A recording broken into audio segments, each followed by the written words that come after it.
दोस्तों नमस्कार, स्वागत है मौर्य जी न्यूज़ चैनल में।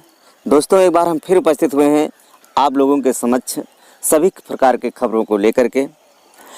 दोस्तों उसमें से हम पीएसएल की भी बात करेंगे, बात करना चाहेंगे। सवाल सरकार से पूछना चाहिए।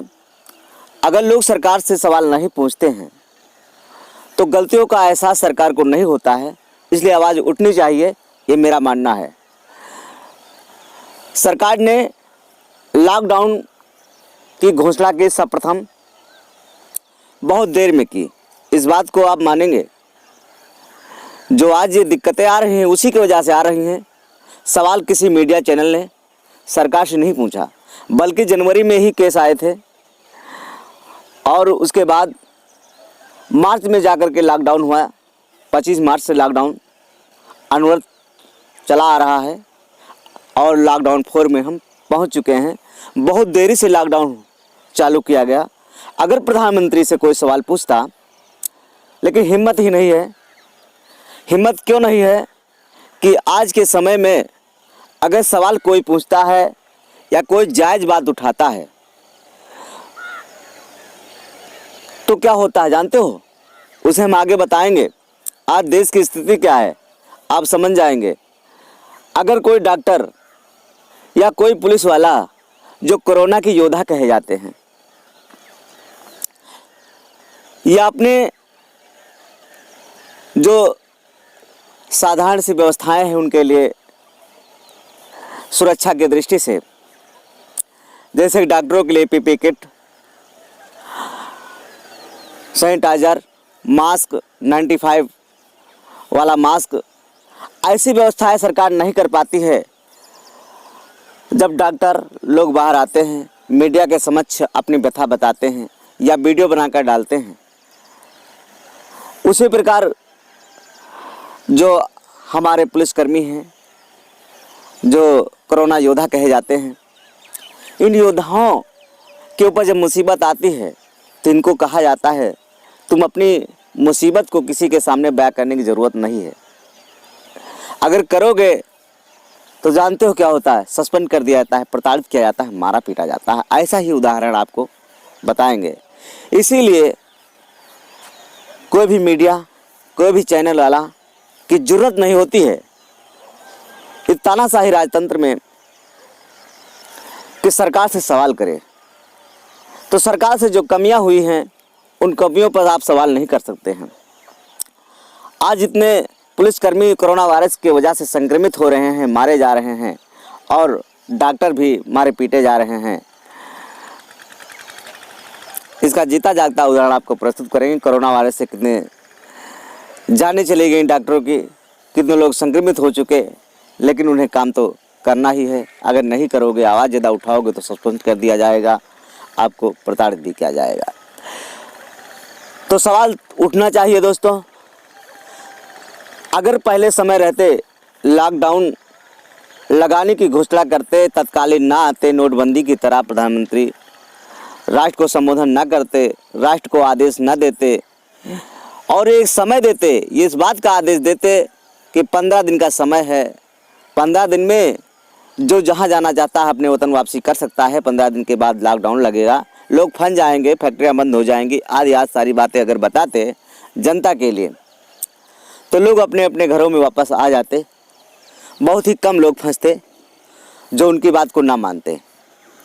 सरकार की बातों को जरूर मानते, ऐसा मेरा मानना है। सवाल उठना चाहिए, आवाज़ नहीं उठी।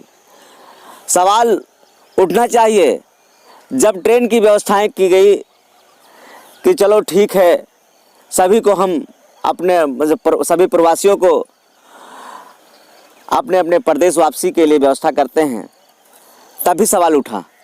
आखिर लॉकडाउन लगा है, लोग कैसे स्टेशन पर पहुंचेंगे? आपने बस की व्यवस्था की तो उस व्यवस्था बस के पास कैसे पहुंचेंगे लोग? इसके बारे में सरकार ने नहीं सोचा। आनन फानन उठ पटांग फैसला ले लेती है। क्या इस पर सवाल नहीं उठना चाहिए? कमेंट के माध्यम से बताना दोस्तों। तो आपको सर्वप्रथम हम दिखाएंगे एक ऐसी घटना, ऐसी तस्वीर जिससे आपको पता चलेगा कि सच कहने वाले के साथ क्या होता है। यह एक डॉक्टर की बात है, इस बात को अच्छी तरह समझ लें। सस्पेंड डॉक्टर ने सरेआम शर्ट उतारकर जताया सरकार का विरोध। हाथ बांधकर ले गई पुलिस। लोगों को समझ में नहीं आ रहा है कि एक डॉक्टर जिन्हें अभी भगवान के रूप में देखा जा रहा है, उन्होंने विरोध जताने के लिए ऐसा रास्ता क्यों अपनाया। वहीं पुलिस की हरकत पर ही हैरान है कि एक सीनियर डॉक्टर को इस तरह बांधकर ऑटो में डाल देना क्या सही है। दरअसल नागपट्टनम सरकारी अस्पताल में कोरोना मरीज के इलाज के दौरान डॉक्टरों को सभी सुविधाएं नहीं होने से सरकार से पीपीई किट और N95 मास्क मांग की थी। इस बारे में डॉक्टर सुधाकर ने मीडिया को भी जानकारी दी थी। उसके बाद इस विषय पर काफ़ी चर्चा हुई। अस्पताल के अंदरूनी मामलों को बाहर बता देने के आरोप में उन्हें सस्पेंड कर दिया गया, जिसके बाद से उनकी मानसिक स्थिति ठीक नहीं चल रही है। दोस्तों, ऐसी स्थिति हैं। ऐसी स्थिति में अगर आप सोचते हैं कि सरकार से सवाल करना कितना अच्छा है, कितना ख़राब है, तो कमेंट के माध्यम से बताएं। दोस्तों, अगर सही बोलोगे, सही बात करोगे तो क्या हो सकता है, ऐसे ही अंदाज़ा लगा लीजिए। तो दोस्तों, हम कहना यह चाहेंगे कि सवाल तो पूछना चाहिए। इल्ज़ाम जो हो इसकी कोई परवाह नहीं होनी चाहिए। तो सवाल तो पूछा ही जाएगा। आज उत्तर प्रदेश की सरकार ने आदेश दिया है कि जितने भी मजदूर आ रहे हैं पैदल ना आने दिया जाए, ट्रकों से ना आने दिया जाए, बॉर्डर पे ही रोका जा रहा है। इससे सफाई ये दे रही है सरकार कि बहुत सारी घटनाएं हो रही हैं, दुर्घटना हो रहे हैं, बहुत सारे लोग जान से मारे जा रहे हैं।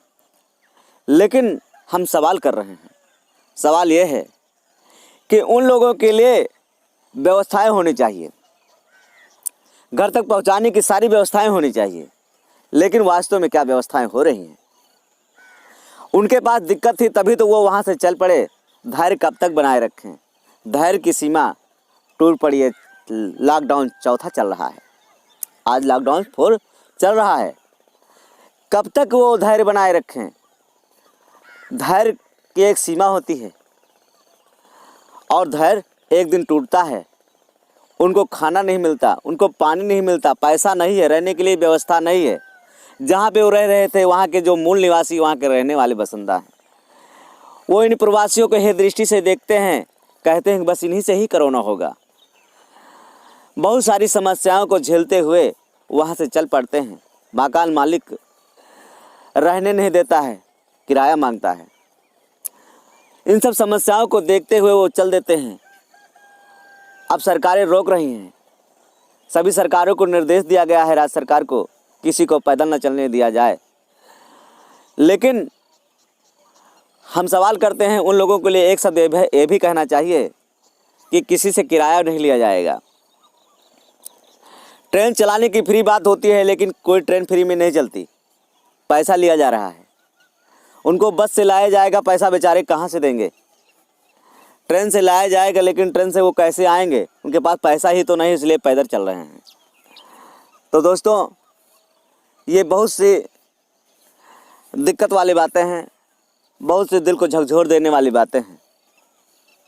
आपकी क्या राय है कमेंट के माध्यम से बताना। दोस्तों, ऐसी ऐसी तस्वीरें हैं, ऐसे ऐसे वीडियो हैं।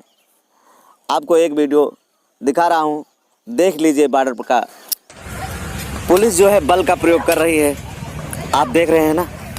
इसी प्रकार से इनको प्रताड़ित किया जा रहा है और कोई स्पष्टीकरण नहीं होता है इनको लाने के लिए। केवल जो बातें होती हैं मीडिया पे प्रोपेगेंडा के रूप में मचाया जाता है। अब बात कर लेते हैं दोस्तों, अपना कमेंट देना, अपनी राय देना, कमेंट के माध्यम से अपनी प्रतिक्रिया देना। और हम PSL की लेटेस्ट बात करेंगे। दोस्तों, बहुत सारे लोगों का कहना है अभी तक पैसा नहीं आया है। आप बार बार अपने वीडियो में बताते हैं कि पैसा भेजा जा रहा है, लोगों के खाता में आ रहा है, लेकिन सच्चाई ये है कि लोगों के खाते में पैसा नहीं आ रहा है। आपकी बात सही है, पैसा नहीं आ रहा है। मैं बहुत सारे वीडियो में बता चुका हूँ कि पैसा क्यों नहीं आ रहा है। क्योंकि सरकार के पास 11,706 करोड़ 96 लाख की प्रॉपर्टी है, उसी को बेच करके पैसा देना है। और गोलमाल करने वाले जो हैं पीएसएल ही है। पीएसएल का मैनेजमेंट ही है जो कि एक सही सोची समझी साजिश के तहत लूटा है देश की जनता को, और इसमें सरकार की अहम भूमिका भी है। इस बात को इस तरह समझें, क्योंकि जितनी भी बड़ी बड़ी कंपनियां होती हैं सरकार से अटैच होती हैं, और इसी के तहत देश की सारी कंपनी 2014 के बाद बंद हुई हैं, और सरकार से मिले हुए लोग ये गंदा खेल खेलते हैं।